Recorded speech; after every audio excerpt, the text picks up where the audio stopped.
Well, good morning, folks. We're into a really balmy, like it's sort of like 10 degrees in the middle of February here in Canada in 2024, which is very, very strange weather. We haven't had much of a winter, and it's been super warm, but I just thought I'd bring you down to in the back 40 of our farm. We have what used to be our off-grid tent. We had a big canvas wall tent, like a 16 by 30 canvas wall tent we used to hang out at before we got the cabin. So that tent's been packed away for years, but we built a big deck down here years ago, and it's been a cool place to hang out. But this year things are very, very different. I'll have to go back and see if I can find some footage of what this used to look like. But this year, a beaver has built a dam in front of the culvert, and now the entire area down here is flooded. So check this out. So here's the industrious little beaver, has done his work here. Built a significant beaver dam in front of this culvert and raised the water level up down here by a good 3 feet probably. This is a pretty significant problem that I'm gonna have to tackle come spring. Like, this is all wet in here now. This never used to be like this, of course. We had a trail that was running through here. There's a whole bunch of burdocks that have grown up here, but I'll take you over to where the tent is and show you kind of the impact a beaver can have on a little piece of land like this.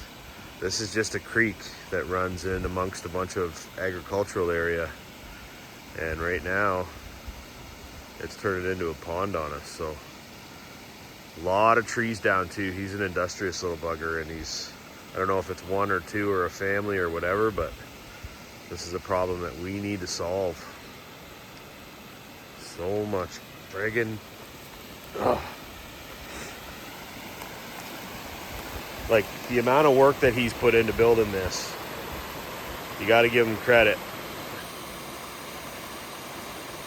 And the amount of work it's going to take for us to get rid of it's going to be significant too. So, and this is a problem. This is a thoroughfare for the farmer to come and, take care of the fields. So, pretty crazy. All these Manitoba maples are going to die. There's just too wet in here.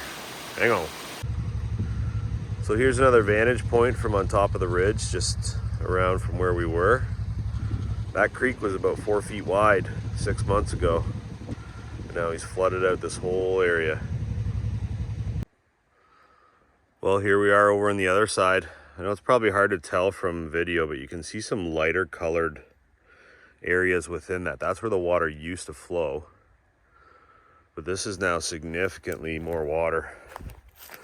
When we built this deck right, we built it up off the ground thinking we might get a spring washout flood. It's been just kind of sitting here for a couple of years now since we got the cabin. But the tarp's blown off, got some work to do on that, but even this is soaked. I think when we get rain, this gets above it crests over the side here. And this area on the side, my bridge, my bridge is underwater. Look at this. And that whole field over there, we cut that grass in the summertime and let the kids ride their dirt bikes and stuff in there. There's just so much water up here now, and nowhere to get out. And I can hear in the distance over that direction, there must be another dam up there, because you can hear rushing water. But this whole area, this used to be a fairly steep bank here, and then it would kind of curve its way over this way. My picnic table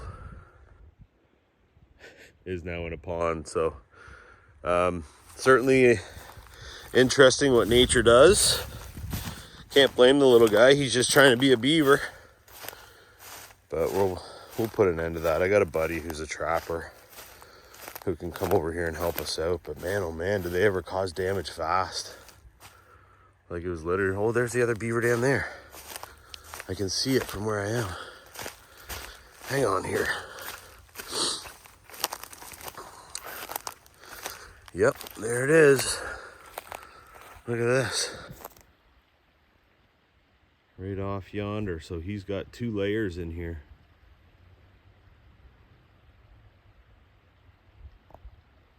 Just soaked the whole area. There's a huge amount of trees that he's chewed off in here too. Like, look at this. You can see he's got a trail going here. This is all recent. This is all within the last few months. And he's working away, just chewing everything. Here's another one right next to us. So he's taking all the smaller limbs and taking them to his dam. He started gnawing away on the big one. I guess it was too much work for him. But pretty much anything that's been, from what I can tell, anything smaller than 6 inches, he's chewing it up and he's taking it and he's building frickin' dams with it. Just amazing. Well, there's not much we can do right now. It's like the 10th of February. So it's really, really mild. Look at all this. It's hard to see in the video, but those are all trees that he's eaten down. And even the only tree in the field, he's chewed away on that too. So yeah, there's not much we can do right now. It's sort of let him do his thing. And then come springtime, we'll get Champy down here to trap him. Start pulling those dams apart and get the water level to go down. But man, oh man, didn't see that coming. Shoulda. This is Canada after all. This country was built on beavers. I don't know what a beaver pelt is worth these days, but I'm not a licensed trapper. I can't get them myself. I'll have to call somebody who is. But that little bugger has built a pond in the middle of what used to be mostly dry area. Crazy.